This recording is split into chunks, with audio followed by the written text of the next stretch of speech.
Cuando hablamos de economía, muchos tienden a pensar automáticamente en dinero, pero eso está muy lejos de lo que realmente es. De hecho, la economía es una ciencia. Así es, la economía es una ciencia social la cual estudia la distribución óptima de riquezas y recursos dentro de una sociedad para que ésta tenga un porcentaje tanto de crecimiento como de bienestar, ya que según su máxima los recursos son limitados y las necesidades infinitas. Pero, ¿cuándo y cómo nace la economía? ¿Para qué sirve? ¿Qué son los modelos económicos o cómo estos se ramifican?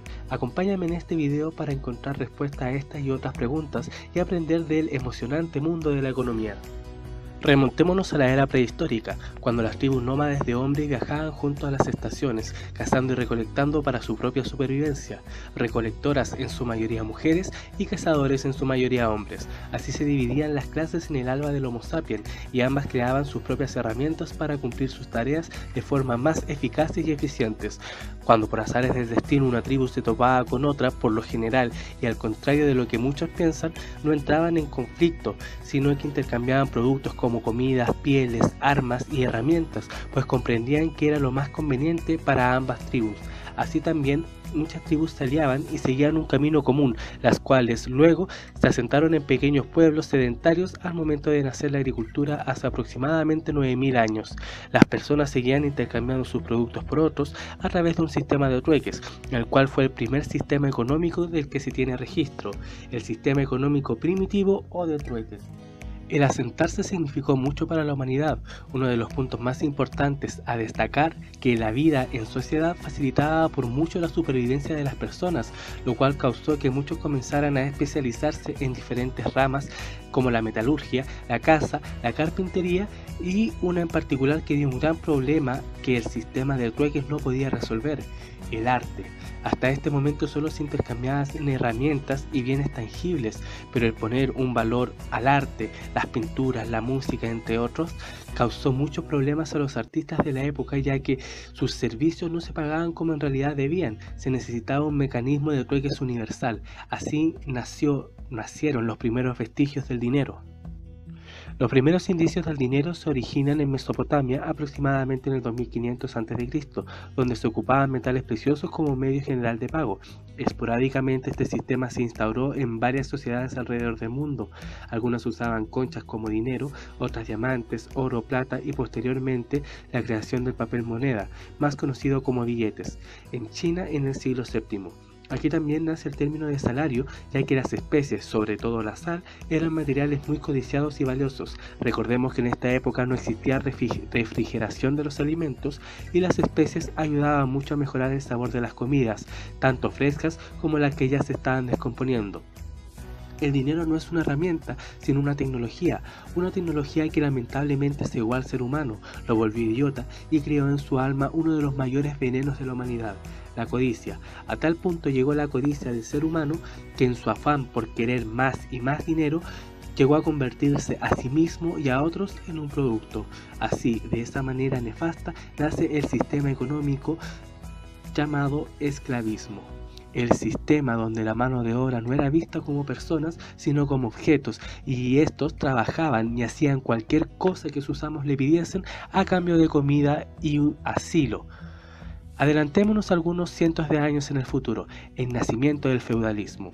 El feudalismo fue un sistema político, económico y social que surgió tras el fracaso del proyecto político centralizador de Carlos Magno, que surgió a principios de la Edad Media y se desarrolló e instaló en Europa durante varios siglos. Como ocurre con todas las formas sociales nuevas, el feudalismo se desarrolló adoptando muchos aspectos del orden antiguo, ajustándolo a las necesidades presentes.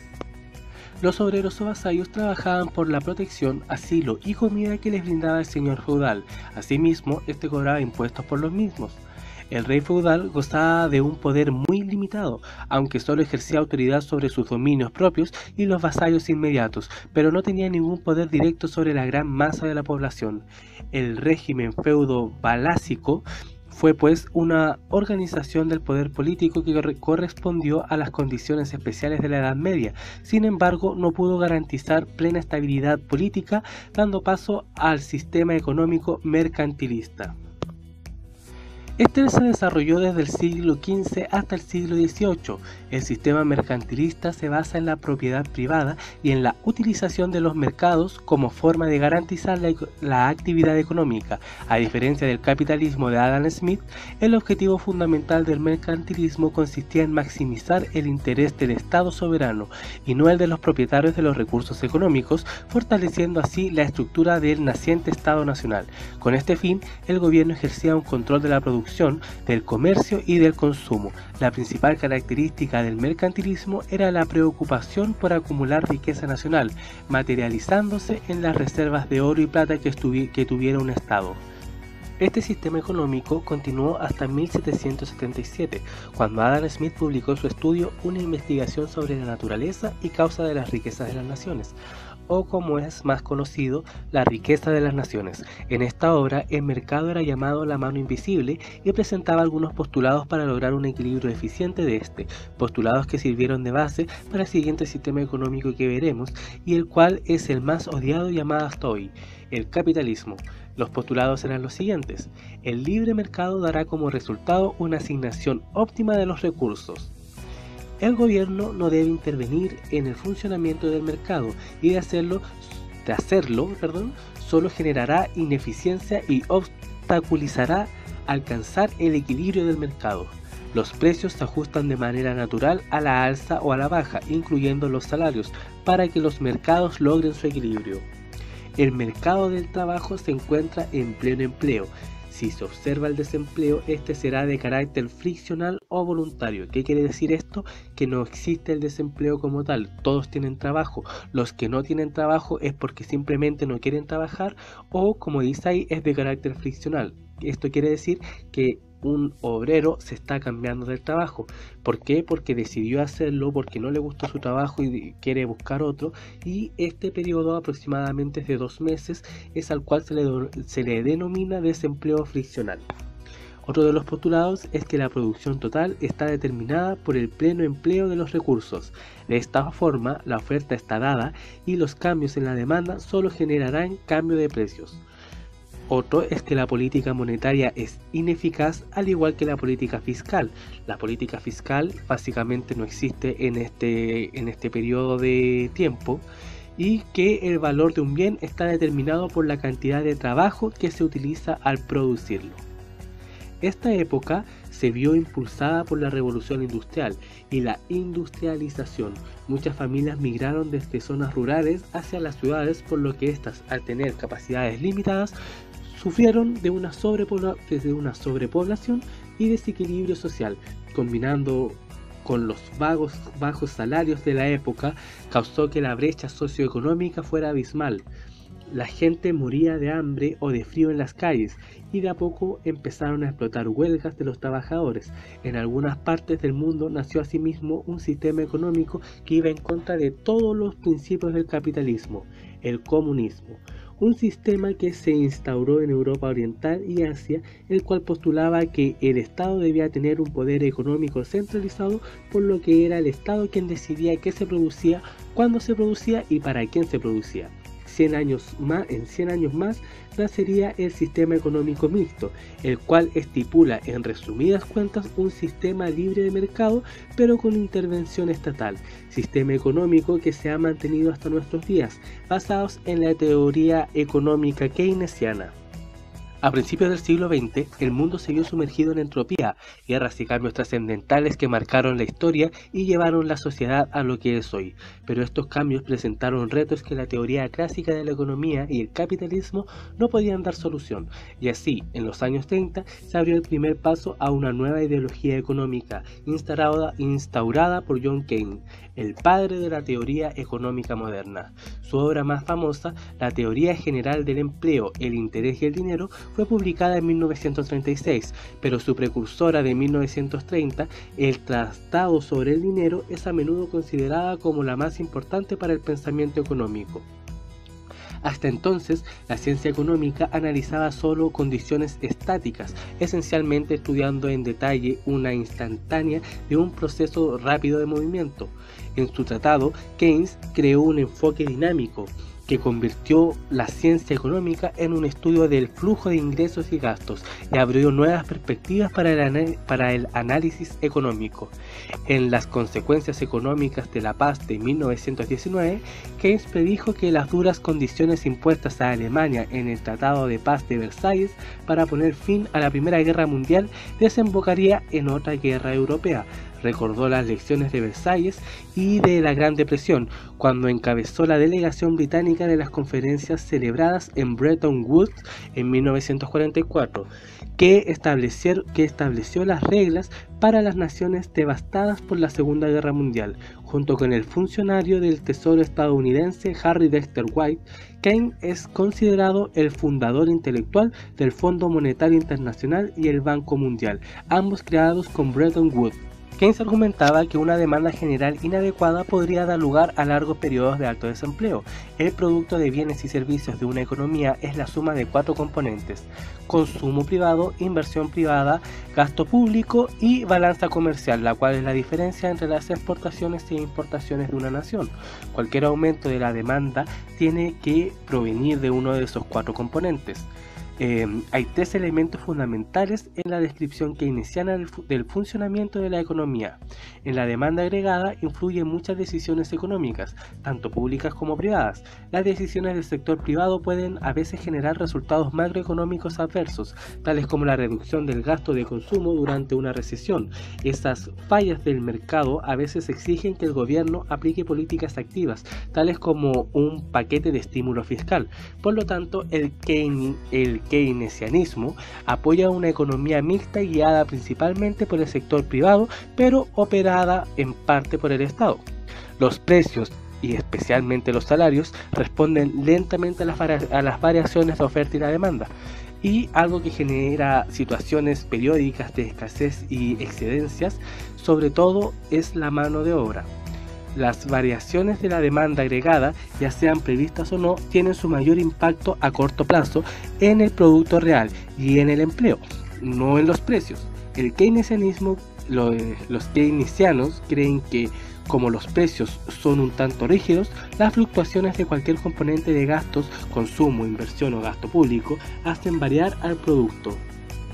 Pero aun cuando las ideas de Keynes fueron ampliamente aceptadas durante su vida, también fueron analizadas minuciosamente y refutadas por varios de sus contemporáneos.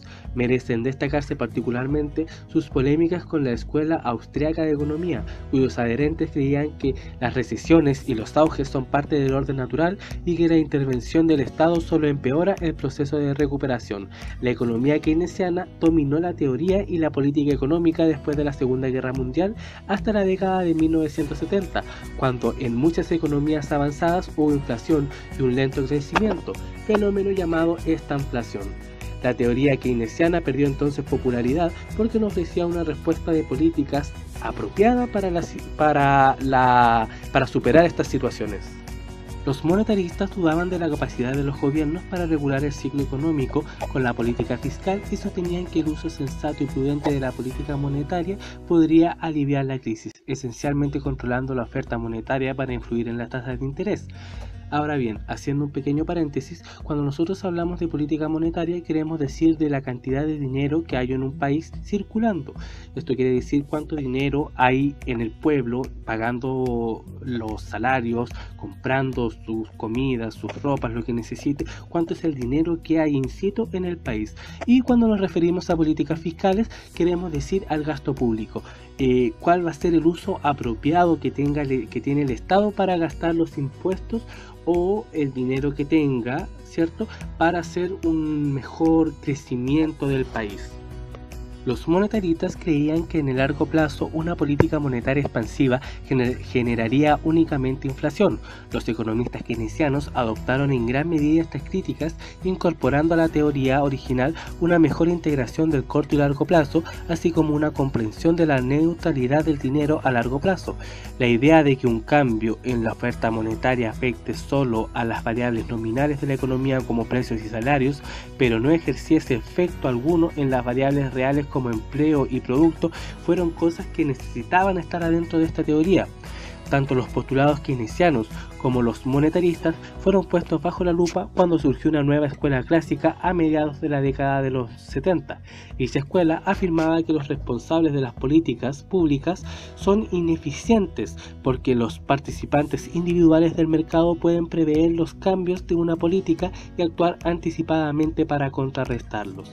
Una nueva generación de keynesianos que surgió en los años 70 y 80 argumentó que, aun cuando los individuos pueden prever correctamente tales cambios, los mercados agregados quizás no se ajusten instantáneamente. Por lo tanto, la política fiscal puede igualmente ser eficaz a corto plazo en la crisis financiera mundial del 2007 a 2008 hizo resurgir este pensamiento keynesiano que dio sustento teórico a las políticas económicas adoptadas por muchos gobiernos, incluyendo el de Estados Unidos y Reino Unido, como respuesta a la crisis. Cuando sobrevino la recesión mundial a fines de 2008, el profesor de Harvard, Gregory Mankiw, escribió en el New York Times: si tuviéramos que recurrir a un único economista para comprender los problemas que enfrenta la economía, indudablemente ese economista debería ser Maynard Keynes. Aunque Keynes murió hace más de medio siglo, su diagnóstico de las recesiones y depresiones sigue siendo la base de la economía moderna. Keynes escribió: los hombres prácticos que se creen libres de toda influencia intelectual son generalmente esclavos de algún economista difunto. En 2008, ningún economista difunto es más prominente que el mismo John Keynes. Pero la crisis del 2007 a 2008 también mostró que la teoría keynesiana debía contemplar mejor el papel del sistema financiero. Los economistas keynesianos están rectificando hasta el día de hoy estas omisiones, integrando los sectores reales y financieros de la economía. Eso ha sido todo por hoy. Mi nombre es Andrés Duarte. Muchas gracias por seguir el video y si les gustó denle like y suscríbanse al canal. Hasta luego.